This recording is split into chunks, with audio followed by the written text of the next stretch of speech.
నమస్కారం. మీ అందరికి బాను కథలలోకి స్వాగతం. బావా, నువ్వు నాకు ఒక మాట చెప్పలేదు అని అరిచింది. మాధవి, ఎందుకు అలా అరుస్తున్నావు? నీకు నేను ఇంకా ఏమి చెప్పలేదు? కుమార్ కంగారుగా అడిగాడు. బావా, మనదే ఏం వివాహం అని మాధవి అడిగింది. అంటే అరేంజ్ మ్యారేజా లేదా లవ్ మ్యారేజా? కుమార్ అర్థంకాక అయోమయంగా చూశాడు. అంటే నీకు నాకు ఇష్టం లేకుండా పెళ్లి అమ్మ పెళ్లి చేసింది అనుకున్నాను. కాబట్టి అది అరేంజ్ మ్యారేజ్.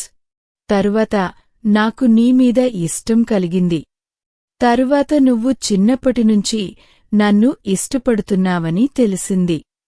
కాబట్టి మనకు అయిపోయిన పెళ్లి కాని, జరగబోయే పెళ్లి కాని ఏ లెక్కలోకి వస్తుంది బావా అని అడిగింది.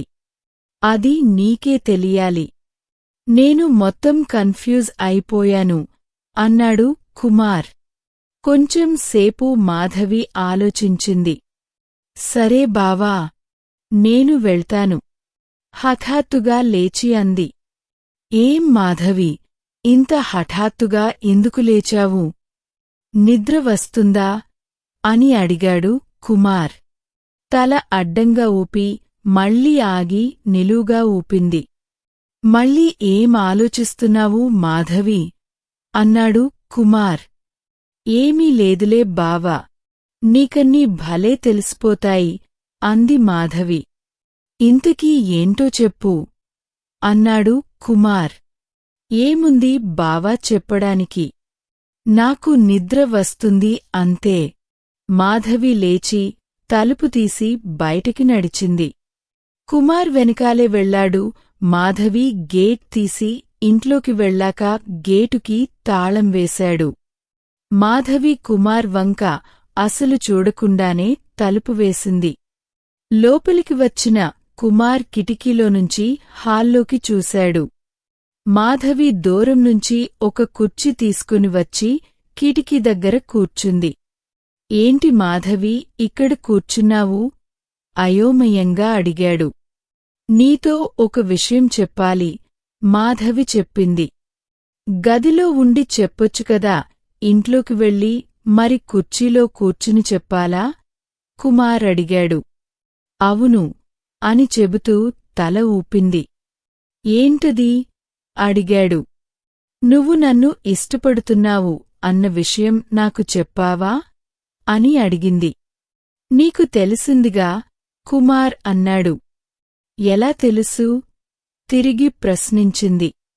అది బీరువా అని కుమార్ అంటుండగానే మాధవి అందుకోని బీరువాలో వస్తువులను చూసి అనుమానం వచ్చి అమ్మని అడిగితే చెప్పింది. కాని నువ్వు చెప్పలేదుగా గారంగా అడిగింది. నేను చెప్పకపోతే ఏమైంది? నీకు తెలిసిందిగా కుమార్ అన్నాడు. కాదు కాదు, నాకు తెలిసిన సరే నువ్వు నాకు మళ్ళీ చెప్పాలి దబాయించి చెప్పింది. చెబుతాను, అందులో ఏముంది? నువ్వంటే నాకు చాలా ఇష్టం. నేను చిన్నప్పటినుంచి నిన్ను ఇష్టపడుతున్నాను. చెప్పేశాను అన్నాడు కుమార్. ఇలా చెబుతావా బావా? తెల్ల ముఖం వేసి అడిగింది. మరి ఇంకెలా చెప్పాలి? కుమార్ కూడా అయోమయంగా అడిగాడు. ఛీ బావా, ఛీ కోపంగా చెప్పింది. ఇలా కాదా? ఇంకెలా చెప్పాలి? కుమార్ అడిగాడు. ఇంగ్లీష్లో చెప్పు బావా అని చెప్పింది. ఆ మాటకి కుమార్ సిగ్గుపడ్డాడు. కొంచెం సేపు ఆగి, దానికోసం లోపలికి ఎందుకు వెళ్ళావు మాధవి? అది ఇక్కడే చెప్పితే ఇప్పుడు చెప్పేవాడిని కదా అన్నాడు. ఏం చెబుతావు బావా అని అడిగింది. నువ్వు కోరుకున్న మాట పందిరి మంచం దగ్గర చెబుతాను అని చెప్పేవాడిని. మా బావే, ఎంత చక్కగా చెబుతున్నావు. అప్పుడు నాకెందుకు? నాకు ఇప్పుడే కావాలి అని చెప్పింది. కుమార్ ప్రశాంతంగా మంచం మీద కూర్చుని గాలి పీల్చి, మాధవి ఇంగ్లీషులో చెప్పాలంటే సిగ్గుగా ఉంది. పోనీ తెలుగులో చెప్పనా? అని అడిగాడు. తెలుగులో ఏమని చెబుతావు బావా? ప్రశ్నించింది. నువ్వంటే నాకిష్టమని చెబుతాను అని చెప్పాడు. కనీసం నిన్ను నేను ప్రేమిస్తున్నాను మాధవి అని కూడా చెప్పవా? అని కోపంగా అడిగింది. కోపం వద్దులే మాధవి, నేను నీకు చెబుతాను అని మళ్ళీ గాలి పీల్చుకున్నాడు కుమార్. మాధవి, మరి నేను నిన్ను అంటూ ఆగి మళ్ళీ ప్రేమిస్తున్నాను అంటూ సిగ్గుతో మెలికలు తిరిగిపోతూ చెప్పాడు. మాధవి ఆశ్చర్యంగా కుమార్ని చూస్తూ ఉంది. మళ్ళీ మామూలుగా కూర్చుని మాధవి వంక చూశాడు కుమార్. మాధవి కళ్లల్లో ఆశ్చర్యం చూసి, ఏం మాధవి అంత ఆశ్చర్యపడుతున్నావ్? నువ్వు కోరుకున్నట్టు చెప్పేశానుగా అని కుమార్ ఇంకా ఆశ్చర్యంగా అడిగాడు. ఇలా స్కూల్కి వెళ్లే పిల్లలు కూడా చెప్పటం లేదేమో బావా? నేనేం నీ పక్కింటి అమ్మాయిని కాదు. నువ్వు అలా చెబితే నేను కొట్టేయను. మనకు ఆల్రెడీ పెళ్ళి అయిపోయింది. రెండోసారి పెళ్లి చేసుకుందాం అని ప్లాన్లు వేసుకున్నాము. అయినా అంత భయంగా, సిగ్గుపడుతూ చెప్పావేమిటి? అడిగింది. మాధవి అలా చెప్పాలంటే ఎంత సిగ్గుగా ఉంటుందో తెలుసా? కుమార్ తలదించుకుని చెప్పాడు. ఇందులో సిగ్గు ఎందుకు బావా? అని అడిగింది. నువ్వు చెప్పి చూడు, అప్పుడు నీకు తెలుస్తుంది. అయినా నువ్వు కూడా నాకేమీ చెప్పలేదు అని చెప్పాడు. నువ్వు నన్ను అడగలేదు కాబట్టి చెప్పలేదు. అడిగితే చెప్పేదాన్ని. అయినా నేను నీతోనే కలిసి ఉంటానని కళ్యాణ మండపంలో అంతమంది ముందు చెప్పాను. ఆ రోజు నువ్వు ఒప్పుకుని ఉంటే అందరి ముందు అరిచి చెప్పేదాన్ని. ఇప్పుడు నువ్వు చెప్పమని నన్ను అడుగు. వీధిలో నిలబడి అందరి ముందు చెబుతాను అని చెప్పింది. అందరి ముందు చెప్తావా? నీకు అసలు సిగ్గు అనిపించదా? అయిన అందరి ముందు వద్దులే మాధవి, నా ముందు చెప్పు చాలు అని చెప్పాడు. ఆయిలా అని ఆగి కుమార్ వైపు తిరిగి, నువ్వు నాకు చెప్పు అని నేను అడిగితే నన్ను చెప్పమని అంటున్నావు. నేను ఎందుకు చెబుతాను? ముందు నువ్వు చెప్పు. నువ్వు చెప్పాకే చెబుతాను అని చెప్పింది. సరే మాధవి అంటూ కుమార్ మళ్ళీ మెలికలు తిరగడం మొదలుపెట్టాడు. బావా, ఇలా మెలికలు తిరుగుతూ కాదు. నాకు ఇలా వద్దు, ఇప్పుడు వద్దు అని గట్టిగా చెప్పింది. కుమార్ టక్కున సరిగా కూర్చుని, మరి ఎప్పుడు చెప్పను? నీతో మాట్లాడాలి అనుకున్నప్పుడల్లా నేనే నీ గదిలోకి వస్తున్నాను. నీకోసం ఎదురు చూస్తూ ఉన్నాను. కాని నువ్వు నాకోసం ఎప్పుడూ ఎదురు చూడలేదు. నన్ను కనిపెట్టుకుంటూ జాగ్రత్తగా చూసుకుంటున్నావు. కాని నాకోసం ఇలా ఎప్పుడు గదిలోకి రాలేదు అని అలకగా చెప్పింది. మొన్న నువ్వు అన్నం తినకపోతే వచ్చాను కదా మాధవి, కుమార్ గుర్తుచేశాడు. ఒక్కసారి వచ్చావు, అది నేను అన్నం తినకపోతే. అలా కాదు, నువ్వే నాతో ఒంటరిగా ఉండే అవకాశం కోసం ఎదురుచూస్తూ ఉండాలి. కాని నేను నీకు ఒంటరిగా ఎప్పుడు దొరకను. కాని నాతో ఒంటరిగా ఉండే అవకాశాన్ని నువ్వు కల్పించుకోవాలి. అప్పుడు ఇంగ్లీషులో నేనంటే నీకు ఇష్టమని చెప్పు. నన్ను పెళ్లి చేసుకుంటానని అడుగు. అది మన పెళ్లి అవడానికి ముందు. ఇది ఒక మధుర జ్ఞాపకంగా నేను గుర్తుపెట్టుకుంటాను. మన పిల్లలకు కూడా చెప్పుకుంటూ ఉంటాను అని చెప్పింది. మాధవి, ఇప్పుడు ఈ టాస్క్ నాకు పెట్టవద్దు. అసలే రేపు మాలతి వాళ్ళు వస్తున్నారు. అత్తమ్మతో పెళ్లి గురించి మాట్లాడాలి. ఎంత ముందు వీలైతే అంత ముందుగా నీకు నాకు పెళ్లి జరగాలని అత్తమ్మని అడగాలి. డబ్బులు చూసుకోవాలి. షాపింగ్ చేయాలి. పెళ్లంటే ఎన్నో పనులు ఉంటాయి. ఇప్పుడు ఈ గోల నాకు పెట్టవద్దు. కావాలంటే లోపలికి రా. ఇప్పుడే చెబుతాను. లేదా తాళం తీసి నేను లోపలికి వచ్చి ఇప్పుడే చెబుతాను. లేదంటే రేపు ఇక్కడే ఉండు చెబుతాను అంటూ కుమార్ లేచాడు. నాకు ఇలా వద్దు. నేను చెప్పినట్టే నాకు నువ్వు చెప్పాలి అంతే అని మాధవి గట్టిగా చెప్పింది. అది కాదు మాధవి. కుమార్ నచ్చ చెప్పాలని చూశాడు. ఏది కాదు బావా. నిన్ను ఏమడిగాను? నేనంటే ఇష్టమని నాకు ఇంగ్లీషులో చెప్పమన్నాను అంతేకదా. అయినా చెబితే చెప్పు, లేకపోతే మానే. నేను మాత్రం ఈ మాట చెప్పేవరకు నీకు ఒంటరిగా కనబడను, దొరకను అంటూ లేచింది మాధవి. మాధవి, ఒక్కసారి ఆగు. నేను చెప్పేది విను అని కుమార్ కంగారుగా అంటూనే ఉన్నాడు. మాధవి వెళ్ళిపోయింది. కుమార్ కాసేపు మాధవి చెప్పిన మాట గురించి ఆలోచించాడు. కాసేపటికి మైండ్ పెళ్లివైపు వెళ్ళిపోయింది. డబ్బు ఎలా తీసుకురావాలి? అత్తమ్మని ఎలా ఒప్పించాలి? ఇదే ఆలోచిస్తూ నిద్రపోయాడు. పొద్దున కుమార్ లేచేసరికి భారతి మంచంమీద హాల్లో కూర్చుని ఉంది. మాధవి అటూ ఇటు తిరుగుతూ పనిచేస్తూ ఉంది. మాధవి ముఖం నార్మల్గా ఉండడంతో కుమార్ కూడా ప్రశాంతంగానే ఉన్నాడు. ఏం చేద్దామని అనుకుంటున్నారు? భారతి అడిగింది. కుమార్ కుర్చీ లాక్కుని భారతి ముందు కూర్చున్నాడు. మరి అత్తమ్మా, నేను మాధవి మళ్ళీ పెళ్లి చేసుకోవాలని అనుకుంటున్నాము అని మెల్లగా ఒక్కొక్క పదం కూడా బలుక్కుని చెప్పాడు కుమార్. భారతికి ఒక నిమిషం ఏమీ అర్థం కాలేదు. అర్థమయ్యాక కోపం వచ్చింది. ఇది తన ఆలోచనేగా, నాకు తెలుసు. ఇది మాధవి చెప్పి ఉంటుంది. అందుకే నిన్న రేపు ఆలోచిద్దాంలే అమ్మ అని చెప్పింది. ఒరే, పెళ్లంటే మాటలా? చాలా డబ్బులు కావాలి. అసలే మొన్న మాలతికి పెళ్లి జరిపించావు. ఆపరేషన్కి ఖర్చయింది. మళ్ళీ పెళ్లి అంటే ఎంత ఖర్చు? పోనీ అవని పెళ్లైతే చేసేయచ్చు. అమ్మవారి గుడిలో చేసిన పెళ్లి.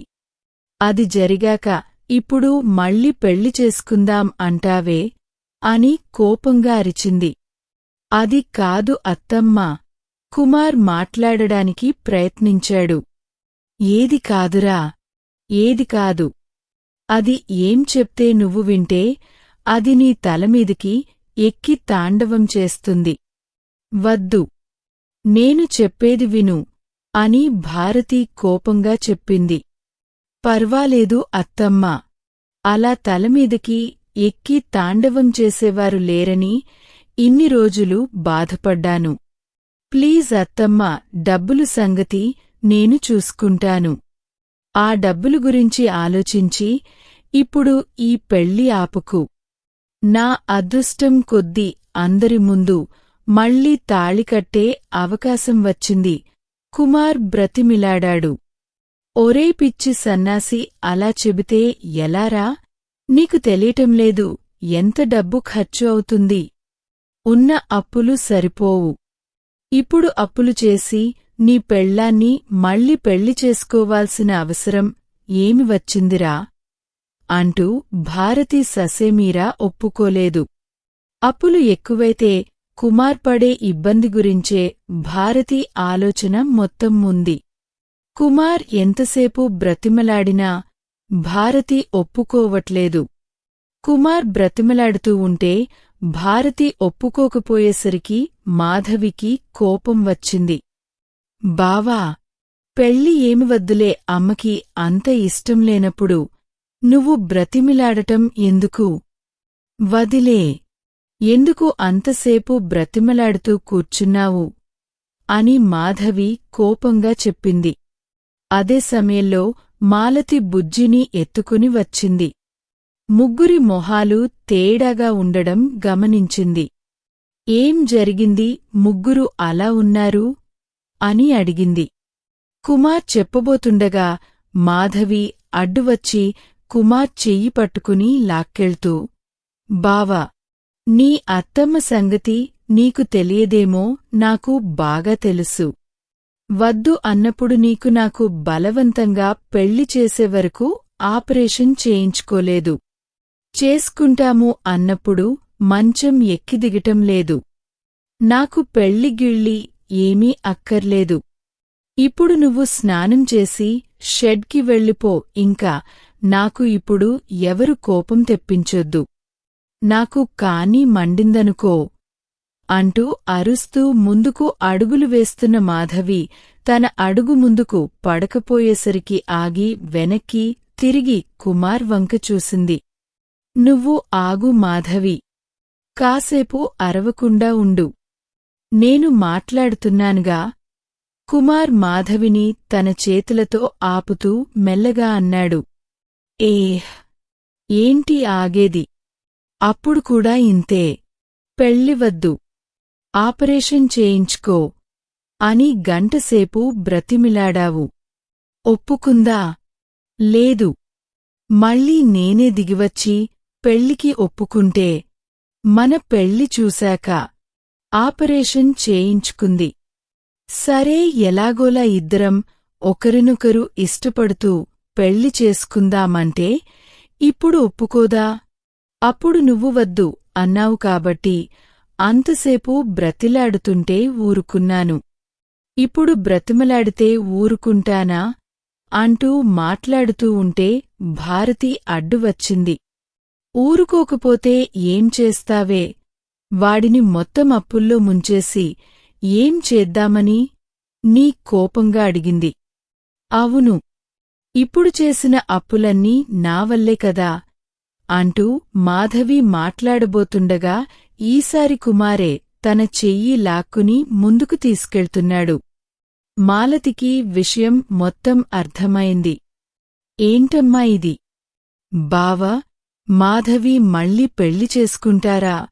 అలా అని నిన్ను అడుగుతున్నారా? నువ్వు వద్దంటున్నావా? ఏమైందమ్మా నీకు? మొన్నటిదాకా పెళ్లి చేసుకో అని ప్రాణాలు తీశావు. ఇప్పుడు వద్దంటున్నావు ఏంటి అని అనేసరికి మాధవి మళ్ళీ ఆగి మాలతి వంక చూసింది. మాలతి కూడా వాళ్ళిద్దరికే సపోర్టుగా మాట్లాడేసరికి భారతికి ఇంకా కోపం వచ్చి, మీరు పెళ్లి ఒక్కటే చూస్తున్నారే, అసలే బావకి 6 లక్షల అప్పు ఉంది. ఇప్పుడు దీనికి 2-3 అవుతాయి. అన్ని లక్షలు అప్పులు ఎలా తీరుస్తాడు అన్న ఆలోచన మీకు రావటం లేదా అని భారతి కోపంగా చెప్పింది. అమ్మా, బావ ఆలోచనలు బావవి. నువ్వు ఎందుకో ఆలోచిస్తున్నావు? ఏమీ లేకుండానే 4.5 లక్షలు ఇచ్చి నాకు పెళ్లి చేసిన బావకి తాను కూడా చేసుకోవాలని ఉండదా? కొన్ని రోజులకి అప్పులు తీరిపోతాయి. అప్పుడు పెళ్లి చేసుకుంటే ఏం బాగుంటుంది? ఉన్నంతలో తక్కువ ఖర్చులు పెట్టుకుని పెళ్లి చేసేద్దాం. తరువాత పొదుపుగా ఇల్లు గడుపుకుందాం. కావాలంటే మాధవి కూడా ఉద్యోగం చేస్తుంది. ఇంతకాలం మాధవి బావ కలవాలని కోరుకుని ఇప్పుడు మనమే వద్దంటే ఏం బాగుంటుంది అని చెప్పింది. అది కాదే, ఇప్పుడు అలాగే మొదలుపెట్టిన కూడా చాలా అవుతుంది అని భారతి చెప్పింది. సరే, ముందు నేను చెప్పే దానికి రెండిటికీ సమాధానాలు చెప్పు. తర్వాత నువ్వు అవునంటావో కాదంటావో నీ ఇష్టం అన్నది మాలతి. ఏంటవి? అడిగింది భారతి. అన్ని ఖర్చులు చూసి మన ముగ్గురిని ఇంత జాగ్రత్తగా చూసుకున్నా బావ తన పెళ్లికోసం నిన్ను ఇంతసేపు బ్రతిమలాడాలా? అవి సూటిగా అడిగింది. ఆ మాటకి భారతి ఆశ్చర్యంగా తల ఎత్తి మాలతి వంక చూసింది. నిజమే అత్తమ్మా, నా పెళ్ళి నా ఇష్టం. అని కుమారంటే చేయగలిగింది తాను ఏమీ లేదు. పెద్ద కూతురు పెళ్లికి కట్నమిచ్చి పెళ్లి చేసిన బావతో తన పెళ్లికి ఒప్పుకోకపోతే చిన్న కూతురు జీవితాంతం నిన్ను సుఖంగా ఉంచుతుందా అని మాలతి మళ్ళీ అడిగింది. భారతి తల ఎత్తి మాధవి వంక చూసింది. మాధవి ఇంకా జీవితాంతం కుమార్ని తనని పీక్కు తినేస్తుంది. మాధవి సంగతి తనకు బాగా తెలుసు. అది స్వతహాగా ఎక్కువ ఏదీ అడగదు. అడిగిందా ఊరుకోదు. కుమార్తో ఉండడానికి వాడే ఇష్టపడలేదని కళ్యాణ మండపంలో అంతమంది ముందు చెప్పింది. ఇంక తనని ఎలా ఊరుకుంటుంది అనుకుంది భారతి. అయినా ఆ రోజు ఏం జరిగింది? ఇద్దరినీ హడావిడిగా ముహూర్తాలు కూడా చూసుకోకుండా ఏదో దైవదర్శనానికి వెళ్ళినట్లు వెళ్ళి పెళ్లి చేశాము. ఇద్దరికీ పెళ్లి అంటే జరిగే ముచ్చట్లు తీరాయా? నాకు మళ్ళీ పెళ్లి చేసుకున్నప్పుడు తెలిసింది. అవి ఎంత ఆనందాన్ని ఇస్తాయో. దానిని మాధవికి ఇవ్వకపోయినా సరే బావకూడా ఇవ్వవా? ఎప్పుడూ బావ బావ అని తెగ మాట్లాడుతూ ఉంటావు. ఇప్పుడేమీ వచ్చింది. బావ అంత ఆశగా అడుగుతుంటే కాదు అని మొండిపట్టుపట్టావు అని మాలతి వివరంగా చెబుతూ అడిగేసరికి భారతి కాసేపు ఆలోచించింది. భారతి మాలతి చెప్పిన మాటలు ఆలోచిస్తూ భారతి కుమార్ వంక చూసింది. కుమార్ తన వంక దీనంగా ఆశగా చూస్తూ ఉండేసరికి తాను డబ్బు గురించి వద్దని చెప్పి కుమార్కి ఇబ్బందని ఆలోచిస్తుందే కాని కుమార్ ఆనందం గురించి మర్చిపోయిందని అర్థమైంది. మాలతి చెప్పినట్టు కాస్త జాగ్రత్తగా ఖర్చుపెట్టి పెళ్లి చేస్తే అన్న ఆలోచన వచ్చింది. ఏ అచ్చట ముచ్చట తీరని కుమార్ ఈ పెళ్లితో అన్న కాస్త ఆనందంగా ఉంటాడు అనుకుని కుమార్ వంక చూసింది. భారతి ఉద్దేశం అర్థమైన కుమార్, మా మంచి అత్తమ్మ, నా మాట ఎప్పుడు కాదనదు అంటూ మాధవి చేయి వదిలి మంచం దగ్గర కింద కూర్చుని భారతి ఒడిలో తలపెట్టాడు. రే, నువ్వు అప్పుల్లో మునిగిపోతావని నా బాధకాన్ని. లేకపోతే మీ ఇద్దరి పెళ్లికి నాకేం బాధరా? నా మేనల్లుడే నా చిన్నల్లుడు అవుతున్నాడని వీధి మొత్తం టంకు వేసుకుని తిరిగేదాన్ని కదరా? భారతి కుమార్ తలమీద చేయి వేసి నిమురుతూ చెప్పింది. కుమార్ ఏమీ మాట్లాడలేదు. ఏమనుకోవద్దురా కుమార్, నేను మీ ఆనందానికి అడ్డుకాదురా. సరే, జాగ్రత్తగా ఖర్చు పెట్టుకుని పెళ్లి వీలైనంత తక్కువలో జరిపించడానికి ప్రయత్నం చేద్దాం కాని ఇప్పుడు పెళ్లి చేయడానికి కూడా డబ్బులు ఎక్కడినుంచి వస్తాయిరా? అసలు నీ దగ్గర ఎంత ఉన్నాయి? అన్నది భారతి. పెళ్లికి ఓకే అన్నాక కాని మాధవి శాంతించలేదు. అత్తమ్మ, నువ్వు డబ్బులు గురించి ఆలోచించొద్దు. పెళ్లి ఎలా చేయాలో ఆలోచించు చాలు అన్నాడు కుమార్. నాకు తెలుసురా, నేను ఒప్పుకునేవరకే. మీరంతా తక్కువలో అంటారు. నేను ఒప్పుకున్నాక ఇంకా నా మాట పట్టించుకోకుండా మీకు నచ్చింది చేసేస్తారు. అయినా నీకు, నీ పెళ్ళానికి అప్పులున్న పరవాలేదు.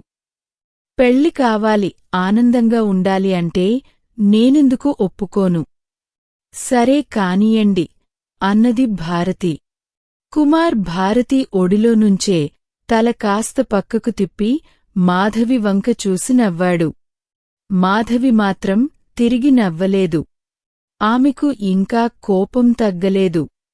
అమ్మని ఒప్పించడానికి ఇంత కష్టపడాలి ఏమిటి? అసలు అమ్మ నన్ను కోడలు అనుకుంటుందా? కూతురు అనుకుంటుందా? అసలు బావకి అత్తమ్మ కాకుండా నిజంగా తనకి అత్తయ్య అయి ఉంటే నా పరిస్థితి ఏమిటి? అని ఆలోచించుకుంటూ ఉంది మాధవి. ఇంతకీ పంతులుగారిని ఎప్పుడు పిలిపిద్దాం అని అడిగింది. ఇప్పుడే కుమార్ వెంటనే అన్నాడు. భారతి కుమార్ వంక వింతగా చూసి, డబ్బులు సర్దుబాటు అయ్యాక పిలిస్తే బాగుంటుందేమో అంది.